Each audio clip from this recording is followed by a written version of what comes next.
Assalamualaikum warahmatullahi wabarakatuh. Selamat pagi mahasiswa semuanya. Pada mata kuliah Kimia Anorganik, pada pertemuan kedua kali ini kita akan membahas tentang reaktivitas boron dan karbon. Sebelum itu, capaian mata kuliah yang harus kalian tempuh, yaitu adalah setelah mengikuti perkuliahan hari ini, mahasiswa diharapkan mampu memahami dan mengembangkan kemampuan mengorganisasikan pengetahuan mengenai struktur dan reaktivitas senyawa anorganik serta aplikasinya dalam pemecahan masalah, sintesis, dan penentuan karakter senyawa anorganik, unsur-unsur, dan senyawa logam dan non-logam. Blok S, blok P, blok D, dan F. Senyawa kompleks dan senyawa organologam. Sebelum perkuliahan hari ini kita mulai, alangkah lebih baiknya kita semua berdoa menurut keyakinan dan agama kita masing-masing. Berdoa dimulai.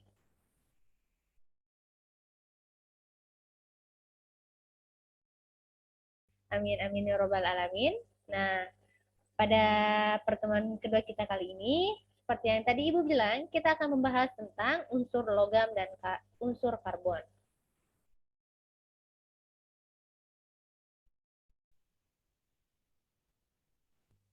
Yang pertama kita bahas adalah unsur boron. Boron merupakan salah satu unsur yang termasuk golongan 3A dengan nomor atom 5. Warna dari unsur boron adalah hitam. Boron memiliki sifat di antara logam dan non-logam atau semi metalik. Boron lebih bersifat semikonduktor daripada sebuah konduktor logam lainnya. Pada suhu rendah, boron adalah pengalir elektrik yang kurang baik tetapi merupakan pengalir yang baik pada suhu yang tinggi. Boron merupakan unsur yang kurang elektron dan mempunyai p orbital yang kosong. Ini adalah kalian bisa lihat dalam tabel ini. Yang akan kita bahas tadi adalah boron. Dengan lambang B, nomor atom 5, nomor massa 15, dengan konfigurasi elektron 2He, 2S2, dan 2P1, golongan 13, periode 2, blok P, jenis unsur non-logam, dan dengan warna unsur hitam. Sifat fisika dari unsur boron, yang pertama ada fasa dalam RTP, yaitu adalah padat, densitas pada suhu kamar 2.34 gram per cm kubik, densitas saat cair 2.375 gram per cm kubik, titik lebur dalam 1 atm 2077 derajat Celcius dan 2350 derajat Kelvin. Titik didih dalam 1 atm 4000 derajat Celcius dan 4273 dalam derajat Kelvin dengan kalor peleburan 50,2 kJ per mol, kalor penguapan 508 kJ per mol, kapasitas kalor dalam densitas 25 derajat Celcius sebesar 11,087 Joule per mol per K. Arah magnet, diamagnetik, dan konduktivitas termal 27,4 W per M titik K. Untuk sifat kimianya, unsur boron mempunyai elektronegativitas 2,04 skala Pauling, potensial reduksi standar yaitu H3BO3 dalam bentuk Aki, ditambah 3H plus dalam bentuk Aki, ditambah 3 elektron menghasilkan B boron atau B dalam bentuk padatan, ditambah H2O dalam bentuk larutan, mempunyai SL sama dengan minus 0,87 volt. Afinitas elektron B atau boron dalam bentuk gas ditambah dengan elektron menghasilkan B- atau dalam boron dalam bentuk larutan dengan AE 26,98 kJ per mol. Untuk energi ionisasi, boron akan bereaksi menghasilkan elektron ditambah boron dalam bentuk gas dengan EI1 800,6 kJ per mol. Energi ionisasi 2, kalian bisa lihat untuk energi ionisasi 2 dia menghasilkan 2427,06 kJ per mol, dan energi ionisasi 3 dia menghasilkan 3659,8 kJ per mol. Entalpi atomisasi sebesar delta H 563 kJ per mol dan bilangan oksidasinya 0 dan plus 3. Boron mempunyai isotop yang stabil yaitu 10B dengan massa atom isotop 10.000,031 dengan kelimpahan 19,90%. Untuk isotop stabil yang kedua itu adalah 11B dengan massa atom isotop 11.000,009 dengan kelimpahan 80,100%. Senyawa boron, kalian bisa lihat, ini adalah senyawa boron. Dia mempunyai bentuk ikatan seperti ini. Nah, nama boron biasa beredar itu ada boraks, natrium borat, natrium tetraborat, disodium tetraborat dengan rumus molekul Na2B4O7 titik 10H2O atau Na2B4O5 dalam kurung OH4 titik 8H2O. Tampilan berbentuk padatan berwarna putih. Massa molar 3,81,38 dekahidrat dan 201,22 anhidrat. Massa jenisnya 1,73 gram per cm kubik dalam bentuk padatan. Yang kedua, ini adalah senyawa boron. Namanya adalah asam borat, asam ortoborik, asidum boricum, dan trihidroksidoboron dengan rumus molekul H3BO3. Ini adalah bentuk dari senyawa boron dengan tampilan padatan kristal putih, massa molar 61,83 gram per mol dengan massa jenis 1,435 gram per cm kubik. Ini adalah yang ketiga dengan nama boron oksida dan diboron trioksida dengan rumus molekul B2O3. Tampilan padatan putih seperti kaca. Massa molar 69,6182 gram per mol dengan massa jenis 2,460 gram per cm kubik dalam bentuk cair, 2,55 gram per cm kubik dalam bentuk trigonal, dan 3,11 sampai 3,147 gram per cm kubik dalam bentuk monoklinik. Ini adalah senyawa boron yang keempat dengan nama boron klorida, boron triklorida dengan rumus molekul BCl3. Tampilan gas tak berwarna, massa molar 117,17 gram per mol dengan massa jenis 1,326 gram per cm kubik dengan kelarutan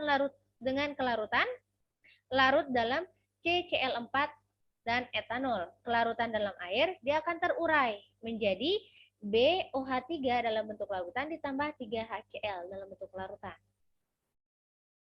Pembuatan dan pengelolaan boron. Nah, pembuatan boron dapat dilakukan dengan cara reduksi. Yang pertama, boron trioksida atau B2O3 akan direduksi dengan magnesium menjadi padatan boron. Reaksi yang akan terjadi, kalian bisa lihat pada reaksi di bawah ini.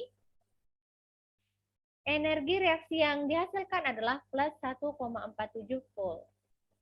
Dengan yang kedua, dengan cara reduksi juga, yaitu boron trihalida.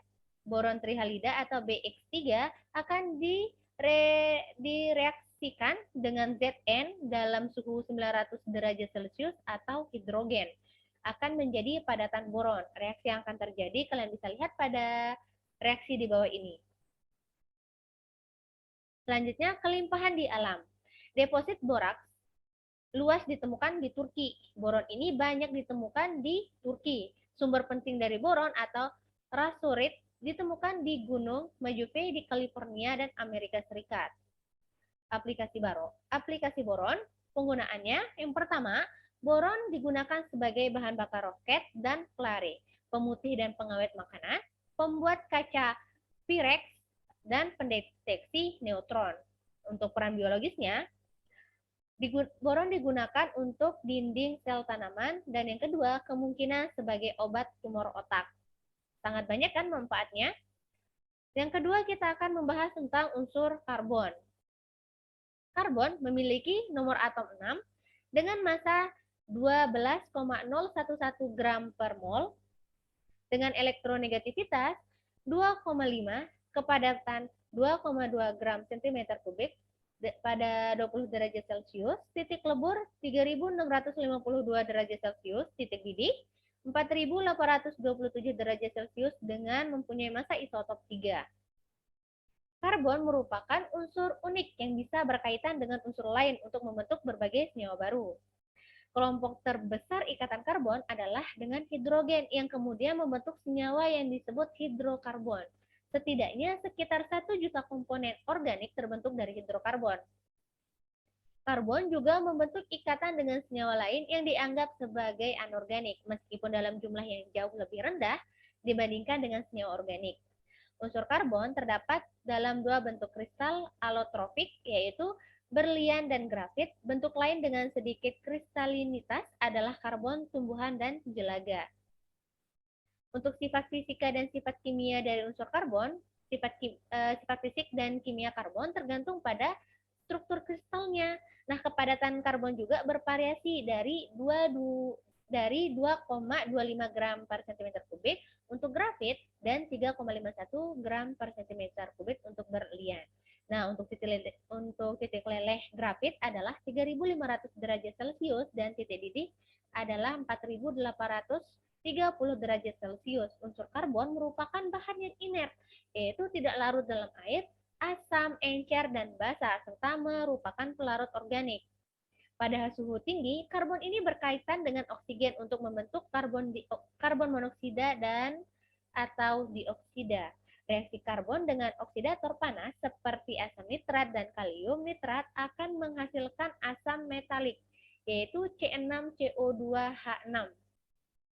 Di antara halogen hanya fluor yang bereaksi dengan unsur karbon.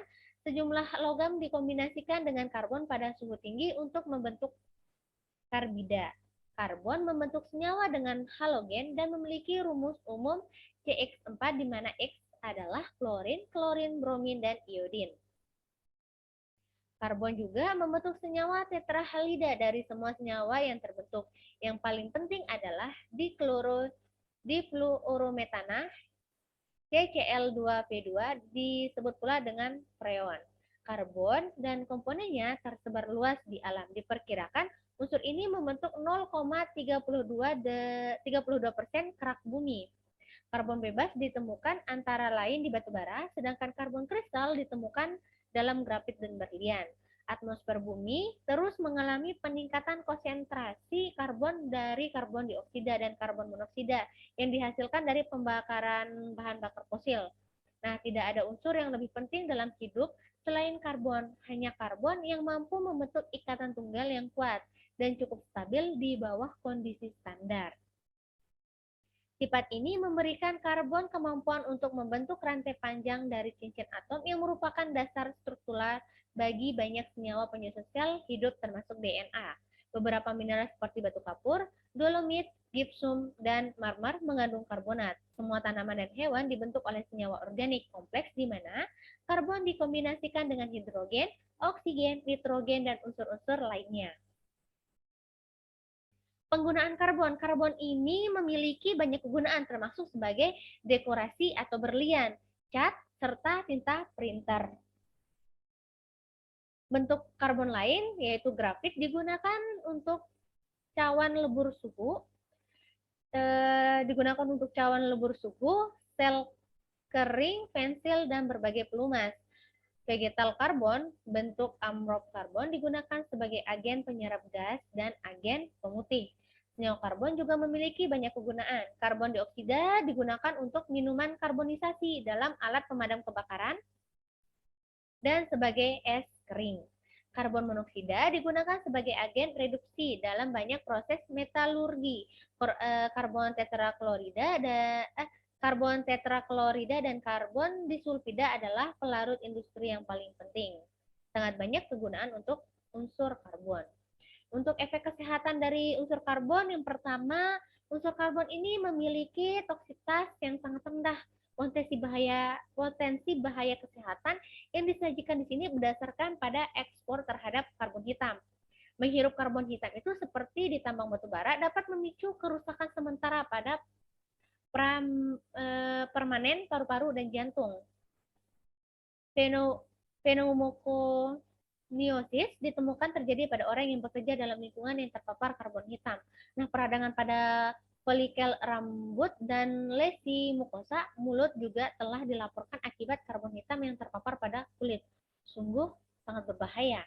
Nah, beberapa senyawa karbon sederhana bisa sangat beracun seperti karbon monoksida atau CO dan sianida atau CN. Nah, karbon 14 adalah salah satu radionukleida yang dihasilkan dalam pengujian senjata nuklir, dan karbon 14 ini adalah salah satu radionukleida berumur panjang yang bisa meningkatkan resiko kanker selama puluhan tahun hingga berabad-abad yang akan datang. Jadi untuk unsur karbon sangat berbahaya. Ini adalah kita akan membahas latihan soal. Yang pertama perhitungan massa rata-rata dari satu atom boron. Nah, massa rumusnya itu massa rata-rata satu atom boron sama dengan 100% kelimpahan dikali massa isotop boron dibagi 100%.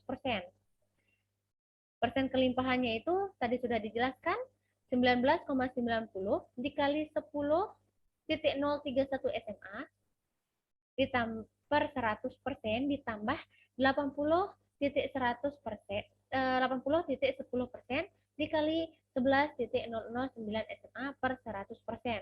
Hasilnya kalian kalikan dan ditambah akan menghasilkan 1081,43 per 100 sama dengan 10,814 SMA. Jadi untuk massa rata-rata satu atom boron itu sama dengan 10,814 SMA. Untuk perhitungan massa atom relatif boron atau B, massa yaitu dengan rumus massa rata-rata dikurangi rata satu atom boron dibagi 1/12 massa atom C12. Massa rata-rata satu atom boron dibagi 1 SMA. 10,814 SMA per 1 SMA. Jadi untuk perhitungan massa atom relatif boron sama dengan 10,814 SMA. Untuk perhitungan massa 1 SMA-nya, massa 1 mol boron sama dengan 6,022 kali 10 pangkat 23 atom boron. 1 mol atom boron sama dengan 10,8143 gram. Massa 1 atom boron sama dengan 10,8143 gram per 1 mol B dikali 1 mol B per 6,022